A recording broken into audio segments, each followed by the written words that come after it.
Hello, xin chào anh chị và các bạn, chào mừng anh chị và các bạn đã đến với video lần này của mình. Thì như anh chị có thể thấy thì mình đang giới thiệu cho anh chị đây là một con máy cắt plasma đến từ thương hiệu Omega, xuất xứ tại Hàn Quốc ha, và chế độ bảo hành lên tới 12 tháng. Với ampe con này sử dụng lên tới là 130 ampe ha. Thì trước đó những video lần trước thì mình đã giới thiệu cho anh chị về cái dòng máy là máy cắt plasma 80, máy cắt plasma 150 của hãng Omega rồi. Thì tới lượt em này là 130 ampe ha. Rồi mã sản phẩm là Omega 130B và sử dụng cái inverter ha, rất là tiết kiệm điện cho chúng ta luôn. Đây, inverter đây, rất là tiết kiệm điện. Rồi bên cạnh đó thì con này thì toàn bộ là dùng cơ nha, toàn bộ dùng cơ. Ở bên cạnh đó là đi kèm phụ kiện như là rất là nhiều phụ kiện đi kèm như là đồng hồ snap này ha, snap, bét cắt này, đi kèm rất là nhiều này ha.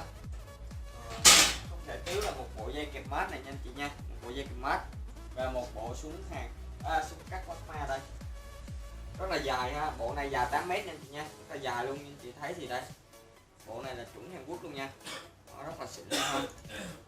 Rồi bên cạnh đó nữa thì đi kèm với máy hãng cho chúng ta một cái bánh xe chúng ta đẩy để cắt không bị rung tay ha.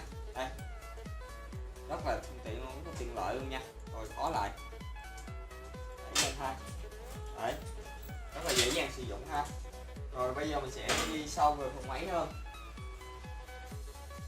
Con này thì với cái trọng lượng của nó thì cũng khá là nặng ha, khá là nặng luôn. Và phần thiết kế phần mặt đây như anh chị thấy thì rất là đẹp ha.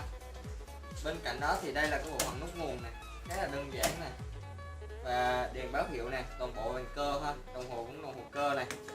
Bên cạnh đó nữa thì phía dưới đây điều chỉnh chúng ta tắt pilot này, bật này ha, bật tắt pilot này, điều chỉnh khí này và điều chỉnh dòng ampe này ha, từ 1 tới 10 tương đương từ 5 cho tới 130 ampe.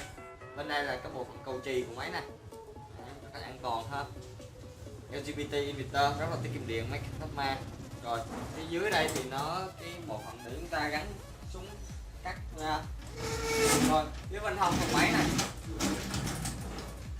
bên hông phần máy thì như anh chị thấy thì thiết kế quạt tản nhiệt này, rất là nhiều bộ phận tản nhiệt này, em logo Omega được cái nhập nổi rất là đẹp ha anh chị ha. Rồi bên cạnh đó nữa thì gia công rất tỉ mỉ này, ốc vít rất là nhiều. Tiếp tục phía sau nha, con này thì dùng điện 380 nha anh chị nha, điện 380. Rồi phía sau thì có bộ phận điều chỉnh điện này, bộ phận tản nhiệt này, bộ phận nối điện này.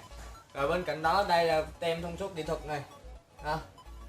Đó, tem thông số kỹ thuật và xài điện 380 này. Chu kỳ làm việc là 60% nha anh chị nha.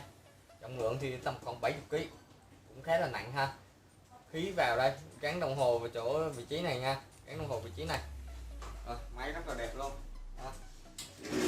Phía trên thùng máy thì có đèn cảnh báo thôi, với lại là dòng điện thôi.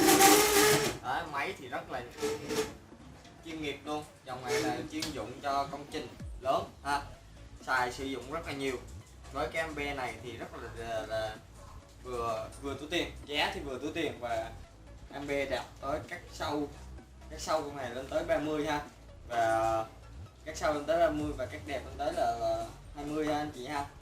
Rồi cảm ơn anh chị và các bạn đã xem video lần này của mình. Nếu chị thấy hay cho mình xin like để có động lực review những cái dòng sản phẩm chính hãng khác.